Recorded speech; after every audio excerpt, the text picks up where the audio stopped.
Banyak orang menganggap ini konyol, pasukan tentara kalah dari hewan.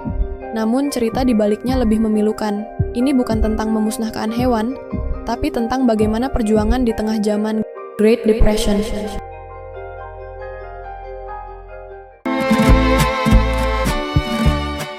Ini adalah EMU, atau nama ilmiahnya Dromaeus novae hollandiae. Mereka hidup di sebagian besar wilayah Australia, menghuni habitat terbuka seperti sabana, padang rumput, dan hutan kayu. Emu adalah burung tertinggi asli Australia dan merupakan burung terbesar kedua di dunia setelah kerabatnya, burung unta. Seekor emu dewasa bisa berdiri setinggi hampir 2 meter, dengan berat mencapai 55 kg.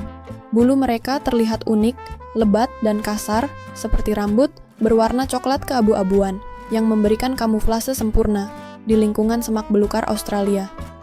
Kulit di bagian leher dan kepala mereka tidak berbulu dan berwarna biru pucat yang khas. Meskipun memiliki sayap kecil sisa dari evolusi, emu sama sekali tidak bisa terbang. Namun, kekurangan ini mereka tebus dengan sepasang kaki yang luar biasa kuat. Setiap kaki memiliki 3 jari yang menghadap ke depan, memungkinkan mereka berlari dengan kecepatan menakjubkan hingga 50 km per jam untuk melarikan diri dari predator. Sebagai omnivora, diet emu sangat bervariasi. Mereka memakan tumbuhan, biji-bijian, buah-buahan, serangga, dan bahkan hewan kecil. Untuk membantu proses pencernaan, mereka sering menelan batu-batu kecil yang berfungsi untuk menggiling makanan keras di dalam perut mereka.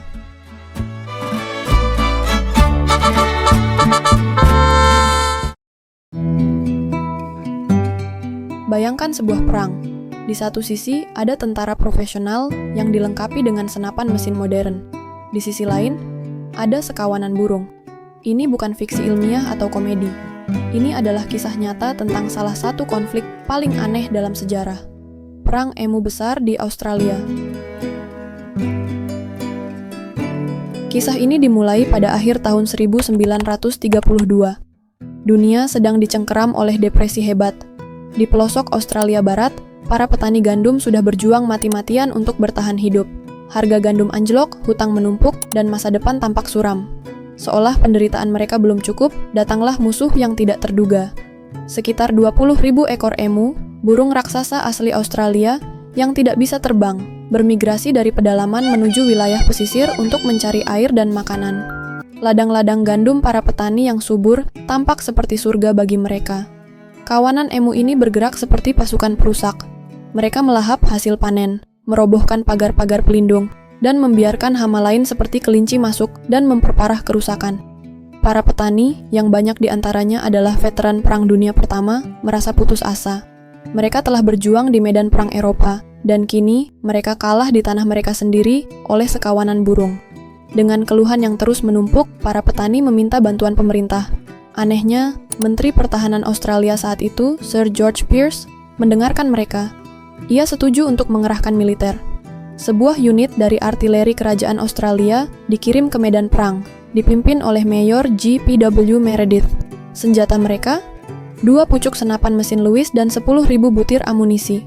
Misi mereka jelas, memusnahkan ancaman emu. Pada awal November 1932, operasi militer dimulai.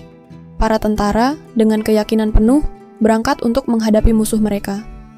Awalnya, mereka mencoba menyergap sekawanan kecil. Tembakan dilepaskan.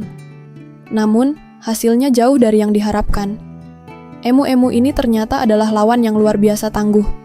Kulit mereka tebal, dan tubuh mereka seolah mampu menahan peluru. Yang lebih mengejutkan lagi adalah taktik mereka. Saat mendengar suara tembakan, kawanan besar itu tidak panik secara membabi buta. Sebaliknya, mereka akan pecah menjadi kelompok-kelompok kecil dan berlari ke segala arah dengan kecepatan hingga 50 km per jam, membuat mereka menjadi target yang sangat sulit untuk senapan mesin. Para prajurit yang berpengalaman merasa frustrasi. Mayor Meredith mencatat dalam laporannya bahwa setiap kelompok emu sepertinya memiliki pemimpin yang cerdas, yang akan berjaga sementara yang lain makan dan memberi tanda bahaya jika ada ancaman. Salah satu insiden paling memalukan terjadi beberapa hari kemudian. Para tentara menyiapkan penyergapan sempurna di dekat sebuah bendungan di mana sekitar 1.000 ekor emu berkumpul. Saat mereka melepaskan tembakan, senapan mesin pertama macet setelah hanya menembakkan beberapa peluru. kawanan emu pun berhamburan. Kesempatan emas itu hilang begitu saja. Laporan awal dari medan perang sangat mengecewakan. Setelah hampir seminggu, jumlah emu yang berhasil dibunuh bahkan tidak mencapai 100 ekor, sementara ribuan butir amunisi telah dihabiskan. Operasi ini dengan cepat menjadi bahan ejekan di media. Pers meliputnya sebagai sebuah lelucon, menggambarkan tentara Australia yang perkasa tidak mampu mengalahkan sekawanan burung. Pada tanggal 10 Desember 1932, setelah sekitar 1 bulan pertempuran yang sia-sia, operasi militer secara resmi dibatalkan. Para tentara ditarik mundur dari medan perang. Secara tidak resmi, burung emu telah memenangkan perang. Kegagalan operasi militer ini menjadi sebuah pelajaran. Pemerintah akhirnya menyadari bahwa senapan mesin bukanlah solusi yang tepat. Sebagai gantinya, mereka menerapkan sistem sayembara, memberikan imbalan uang bagi para pemburu untuk setiap emu yang berhasil mereka bunuh. Selain itu, pemerintah juga memberikan subsidi untuk pembangunan pagar yang lebih kuat dan lebih efektif untuk melindungi lahan pertanian. Perang Emu Besar 1932 tetap dikenang sebagai salah satu episode paling aneh dalam sejarah Australia. Sebuah pengingat yang lucu namun nyata, bahwa kekuatan militer tidak selalu bisa menyelesaikan setiap masalah. Terkadang, alam memiliki caranya sendiri untuk menunjukkan siapa yang sebenarnya berkuasa. Dan dalam kasus ini, kemenangan mutlak menjadi milik sang emu.